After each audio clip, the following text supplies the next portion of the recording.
টানা বৃষ্টি আর উজান থেকে নেমে আসা পাহাড়ি ঢলে দেশের নদ নদীর পানি হু হু করে বাড়ছে। ইতিমধ্যে ময়মনসিংহের হালুয়াঘাটে নিম্নাঞ্চল প্লাবিত হয়েছে, তলিয়ে গেছে কৃষি জমি। আবহাওয়া অফিস জানিয়েছে আগামী 2 থেকে 3 দিন ব্রহ্মপুত্র, সুরমা ও কুশিয়ারা নদীর পানি বৃদ্ধি অব্যাহত থাকতে পারে।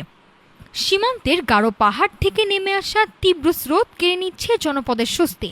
বুধবার সকাল থেকে ময়মনসিংহের হালুয়াঘাটের গাজীর ভিটা ও ভুবনকুড়া এলাকায় ঢুকতে শুরু করেছে পাহাড়ি ঢল।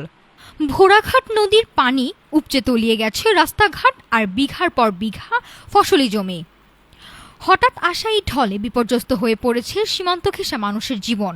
পাহাড়ি স্রোতের তোড়ে ভেঙে গেছে 2 ইউনিয়নের অন্তত 2টি কাঁচা সড়ক। পানি বৃদ্ধি না থামলে পরিস্থিতির আরও অবনতির আশঙ্কা করছেন স্থানীয় বাসিন্দারা।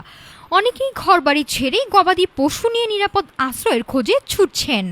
এদিকে বন্যা পূর্বাভাস ও সতর্কীকরণ কেন্দ্র জানিয়েছে নেত্রকোনার ভুগাইকংস এবং সুনামগঞ্জের জাদুকাটা নদীর পানিও দ্রুত বাড়ছে।